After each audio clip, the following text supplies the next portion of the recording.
We begin with Chief Meteorologist Rachel Frank and Meteorologist Ryan Breton. Rach, so the current snow total is still climbing in the eastern part of the state, but for those where the snow is stopped, are the totals pretty much lined up with what we expected?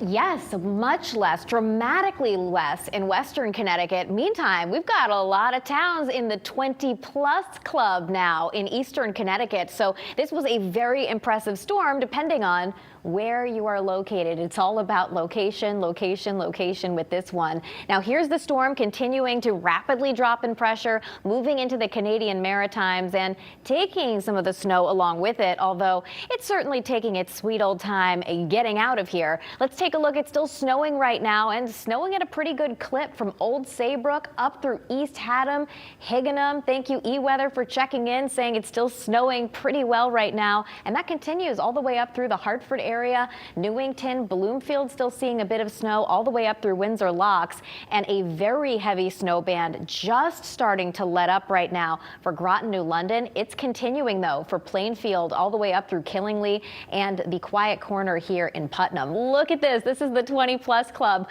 Baltic, New London, Moosop, and Groton all around are just a little bit over 20 inches. And again, this is all in eastern Connecticut. Norwich close, 19 inches, although now it may be over that because this total was from a couple of hours ago, and Plainfield up around 18 inches of snow. But again, I did want to show you for parts of central and western Connecticut, those totals were dramatically lower than what we experienced in eastern areas. So you need 3 hours in a row of quarter-mile visibility and frequent gusts to 35 miles per hour to call this a blizzard.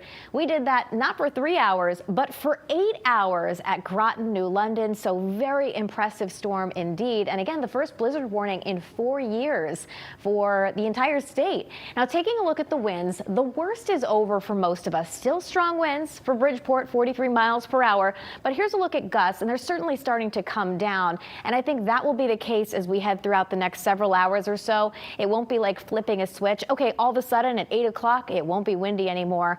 We're just going to steadily see those winds continue to ramp down as that storm moves away from us. Right now, we're looking at temperatures in the teens, which has just made it bone chilling to get out there and try to chip away at some of the snow on the ground. Wind chills sub-zero for some areas, and we have a wind chill warning that is still in effect right now for Litchfield County, just to warn people about those low wind chills tonight into tomorrow morning, and that'll be something that you need to face as you are digging out. For a look at where we go with temperatures and wind chill and the future radar, let's head to meteorologist Ryan Breton. What a storm for eastern Connecticut, Ryan. Absolutely, Rachel. And one thing we still are dealing with, aside from the snow that's still falling, is it's blowing and drifting around there in that wind. So even when the snow ends, it might look like it's still snowing with snow blowing off your roof. And if you have the spotlight on in the yard, you'll definitely be able to see it blowing around. I want to show you the future radar, though. There still are some flurries and snow showers, bursts of steady snow, too, in parts of east central and northeastern Connecticut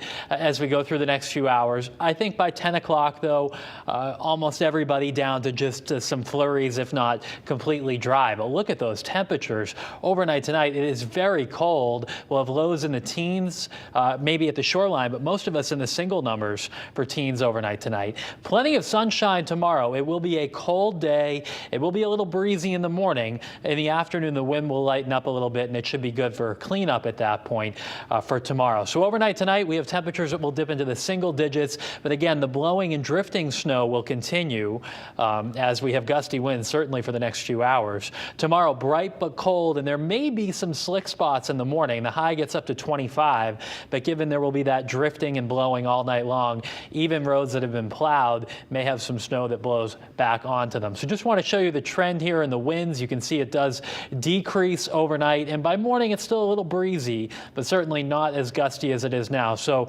if you're wondering about when you should go out and shovel your driveway or fire up the snowblower, you're okay to do it now, but if you really want to wait until tomorrow, you have an excuse to, and that is that the wind will end up being a lot lighter tomorrow afternoon. Beyond that, we actually have a little bit of a warm-up that's in the forecast. We hit 31 on Monday, still chilly Monday night with lows around 10, and then Tuesday looks mostly sunny with high temperatures in the 30s. Believe it or not, the warm weather will continue into the middle of the week, at least a warmer weather trend. Rachel and I will be back with a lot more on that coming up in just a little while. Jen and Brent.